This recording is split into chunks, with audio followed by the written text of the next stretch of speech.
मेरे पीछे आप एक तस्वीर देख रहे हैं, यहाँ आपको कुछ बच्चे दिख रहे हैं और अगर आप देखें तो आपको लग सकता है कि शायद जिस देश की तस्वीर है वहां बहुत ज्यादा डेवलपमेंट भी नहीं हुई होगी।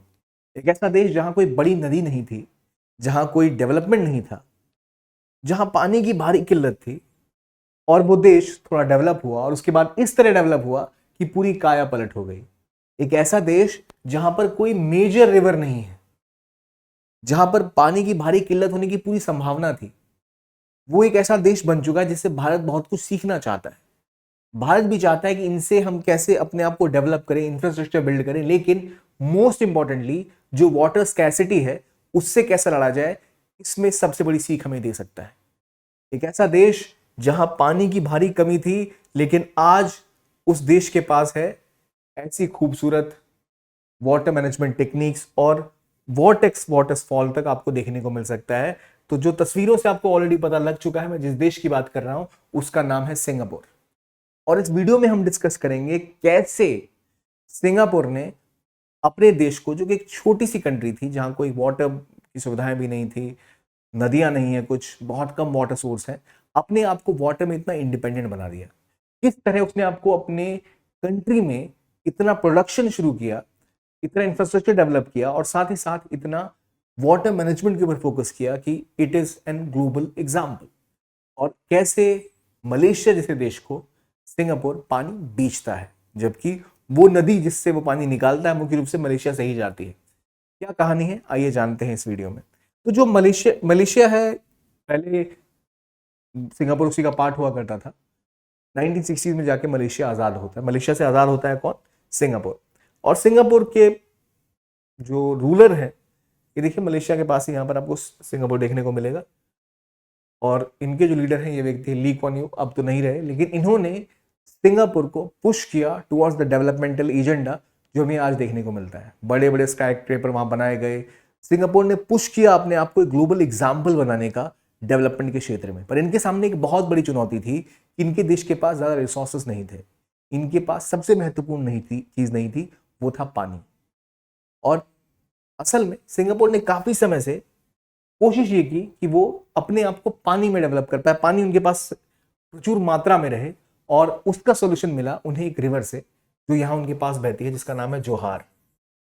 जोहार एक ऐसी रिवर है जो मलेशिया और सिंगापुर के बीच बीच में तो नहीं, जो दोनों देश वाटर थोड़ा सा शेयर करते हैं, लेकिन एक ऐसा वाटर एग्रीमेंट सिंगापुर ने मलेशिया के साथ किया हुआ है जिसके तहत सिंगापुर जोहार नदी से पानी लेता है बहुत सस्ती दरों पे। 60 सेंट देता है, केवल 60 सेंट में, 60 सेंट्स में वो यहां से पानी निकालते हैं और यूज करते हैं, और बदले में मलेशिया को पानी बेचते हैं, क्योंकि वो जोहार नदी के पानी को फिल्टर करके, ट्रीट करके मलेशिया को एक्सपोर्ट कर रहे हैं। तो एक ऐसी नदी जो मलेशिया में ही मुख्य रूप से बहती है, उसी का पानी ये इस हद तक साफ करती है कि मलेशिया इन्हीं से वो पानी खरीदती है। तो ये सब हो पाया इनकी टेक्नोलॉजिकल डेवलपमेंट के तहत। और टेक्नोलॉजिकल डेवलपमेंट के अलावा इन्होंने वाटर फिल्ट्रेशन के ऊपर बहुत ज्यादा काम किया, अपनी इकोनॉमी और अपनी इकोलॉजी को इस तरह डेवलप किया कि आज सिंगापुर किसी के लिए भी पानी पर निर्भर नहीं है। हालांकि मलेशिया अब सवाल उठाता है कि उनके साथ जो वाटर एग्रीमेंट किया था सिंगापुर ने, जिसके तहत बहुत कम कीमत पे मलेशिया उनको जोहार से पानी ले जाने देता है और वो ट्रीट करके मलेशिया को महंगा पानी बेचते हैं, लेकिन इसके पीछे वजह यह है कि उनके पास वो कैपेसिटी है। तो क्या केवल एक नदी से इनका काम बन गया? ऐसा नहीं हुआ। असल में सिंगापुर ने अपनी वाटर अवेलेबिलिटी को बढ़ाने के लिए हर लेवल से काम किया, जो भारत के लिए एक बहुत बड़ी सीख हो सकती है। आज हम रिवर लिंकिंग प्रोजेक्ट्स की बात करते हैं और इसमें हम भूल जाते हैं कि हमें बहुत महत्वपूर्ण तरीके से अपने वाटर रिजर्वियर्स को बढ़ाने की जरूरत है। एक ऐसा देश जिसने अपनी पूरी ज्योग्राफी को बदल दिया। सिंगापुर एक छोटी सी आइलैंड कंट्री है। अगर आप यहां देखें ना, जोहार कहां पर बह रही है, तो ये रही जोहार नदी, इसे स्टेट ऑफ जोहार कहते हैं। तो यहां आप देखोगे रिजर्वियर आपको मैप में दिख रहे हैं, पर असल में इनके पास जब ये इनिशियल फेज में थे 60-70s में 3 से 4 ही रिजर्वियर हुआ करते थे। और सिंगापुर देखिए पूरी रिवर तो बाहर ही बह रही है, वहां से ये पानी लेके आते हैं पाइप के थ्रू, उसको ट्रीट करते हैं और दोबारा मलेशिया को पानी बेचते हैं। वो दिखाती है इनकी टेक्नोलॉजिकल कैपेसिटी। लेकिन सिंगापुर जैसे देश ने कैसे पानी के प्रॉब्लम को सॉल्व किया, उसका सबसे बड़ा एग्जाम्पल है कि इन्होंने कैसे अपने देश में डेवलप किए रिजर्वियर्स। ठीक है, ये एक ऐसा देश था जब इसको इंडिपेंडेंस मिली तो 700 स्क्वायर किलोमीटर का देश है ये, और इसके पास 3 रिजर्वियर थे और ये इंपोर्ट करते थे वाटर मलेशिया से। आज ये मलेशिया को वाटर एक्सपोर्ट कर रहे हैं। तो वो डेवलपमेंट कैसे हुई, इन्होंने ना सिर्फ अपनी टेक्नोलॉजी के ऊपर काम किया, बल्कि इसके अलावा इन्होंने रिजर्वेयर डेवलपमेंट करना स्टार्ट किया और जो ग्रे वाटर होता है यानी जो वेस्ट वाटर होता है उसका सदुपयोग करना स्टार्ट किया।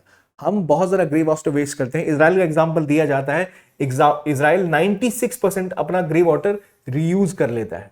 लेकिन अगर हम मलेशिया को देखें जो इनका पड़ोसी है, वो बेचारा अभी तक कुछ नहीं कर पाया, जबकि इन्होंने सिंगापुर की दो इंपॉर्टेंट रिवर, सिंगापुर रिवर और कैलिंग बेसिन के पानी को ट्रीट करना स्टार्ट किया, उसको सही तरीके से इस्तेमाल करना शुरू किया और आज वो दोनों ही नदियां बिल्कुल साफ हो चुकी हैं।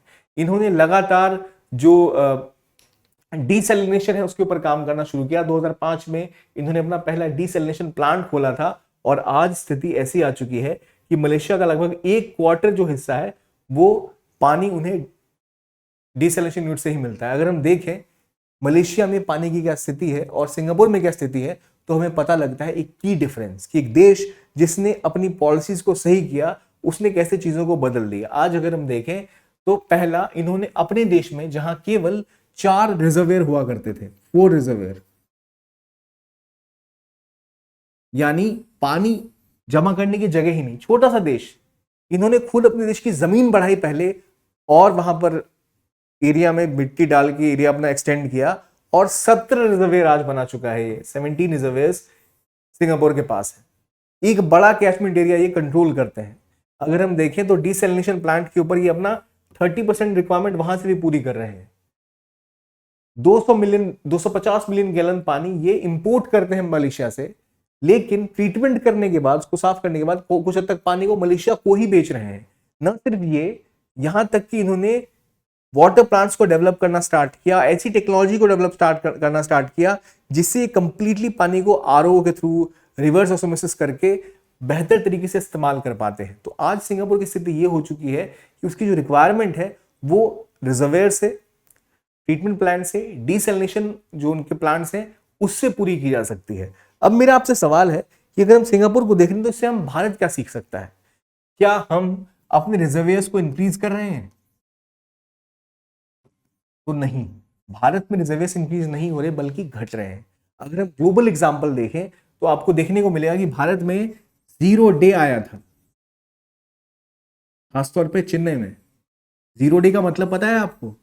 0 डे वो डे होता है जिस दिन किसी राज्य के या किसी इलाके के सारे पानी के स्रोत सूख जाए। केप टाउन में ऐसा हुआ था एक समय, और एक बार ये चेन्नई में भी हो चुका है। यानी भारत के एक बड़े शहर में पानी के जितने इंपॉर्टेंट टैप हैं जहां पानी सप्लाई होता है सूख चुके हैं, क्योंकि पानी के रिजर्वेयर में जो सप्लाई होनी चाहिए वो है ही नहीं। ये दिखाता है कि किस तरह हमने चीजों को बेहतर तरीके से मैनेज नहीं किया। तो रिक्वायरमेंट ये है कि क्या भारत सिंगापुर से कुछ सीख पाएगा या नहीं।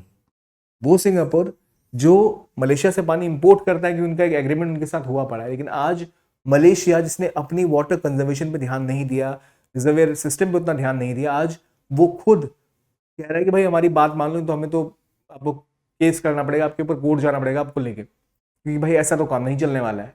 लेकिन फिर भी मलेशिया की स्थिति आज बहुत बुरी है कंपेयर टू सिंगापुर, जो आज बहुत बेहतर स्थिति में है due to their water management practices.